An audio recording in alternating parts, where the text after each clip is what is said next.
The video. So today what we have is part 7 of our book, Grandpa's Great Escape by David Walliams, starting from chapter 16, Empty Bunk. Dring! The next thing Jack knew, his alarm was going off, as it did every weekday morning at 7 o'clock.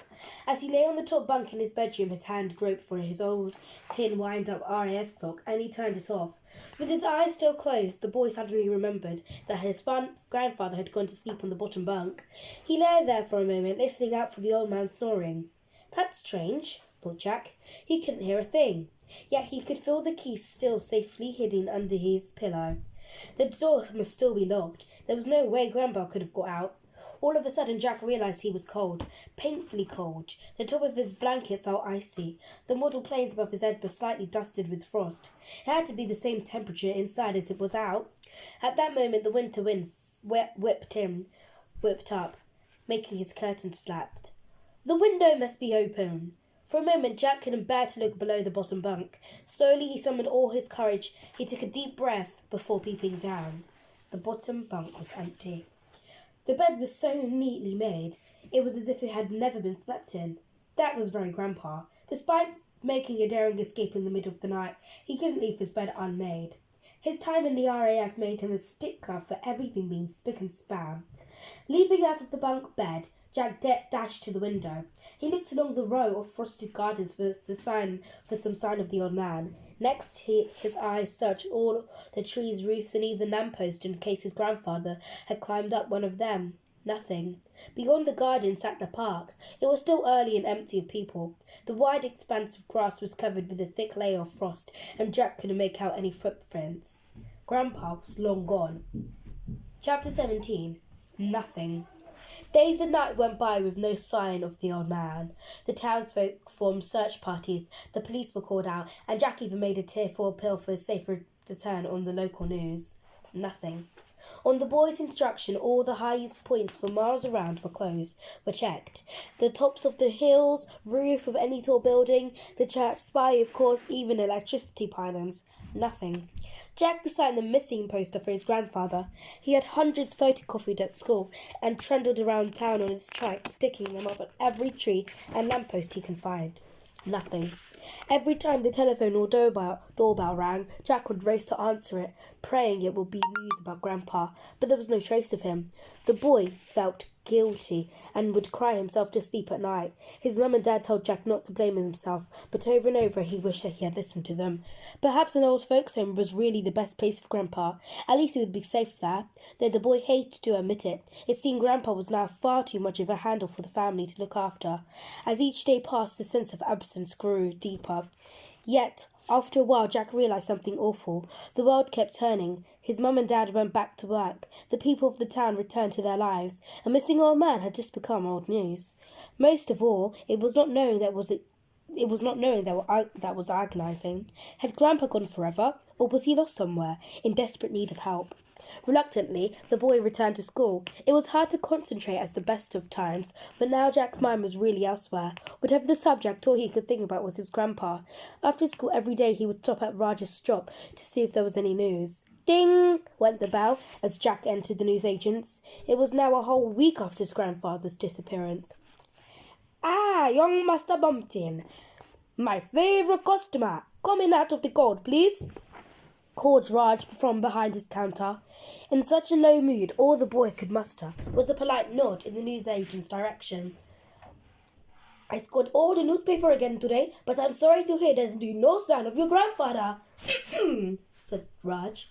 "I just don't understand," replied Jack. "When he went missing before, we always found him. This time it's like he disappeared into thin air." Raj mused on this thought for a while, and to aid concentration, picked up a lolly from the counter and popped it in his mouth. The man's face grinned a little. It was clear he didn't like the taste, and he quickly popped it back with the others for sale. There had been a long rumour among the kids at Jack's school that many of Raj's sweets came pre-sucked. Now the boy knew for sure. Strangely, it didn't make him like the newsagent any less. "Your grandfather is a war hero," replied Raj, thinking out loud. "Yes, he even has the Distinguished Flying Cross," agreed Jack. "That's one of the highest honours a pilot could be awarded. So I cannot believe that a man that just gave up on life. He's out there somewhere. I just know it." Ding! The boy left the shop. with a spring in his step for the first time in days. Now at least Jack felt like there was hope. The drone of an aeroplane's engine echoed across the sky. Looking up for a moment, Jack half expected to see his grandfather, but of course it wasn't a Spitfire, just another anonymous jumbo jet. Up, up, away, the boy recited to himself. Raj was right. Grandpa must be out there. But where? Chapter 18. Jiggery Pokery. Day trips were something of a rarity at Jack's school. After a boy had slipped down the Tyrannosaurus Rex skeleton at the Natural History Museum on his bottom, the headmaster had banned all trips until further notice. It was only one long list of misdeeds committed by pupils at Jack's school over the years. Most had now entered into the school legend. At London Zoo, a girl leaped over the wall at the penguin enclosure. She thought that by tucking her pullover over her head and waddling and catching a fish in her mouth, she could pass herself as a penguin. A trip to Doctor Who exhibition ended in a chaos when a number of boys stole Cybermen, Sontron and Dalek costumes and pretended they were the alien invasion of the Earth. One Christmas, on a school outing to see the local pantomime, 2 people stole the pantomime horse costume. They were only found out several months later when they attempted to enter the Grand National.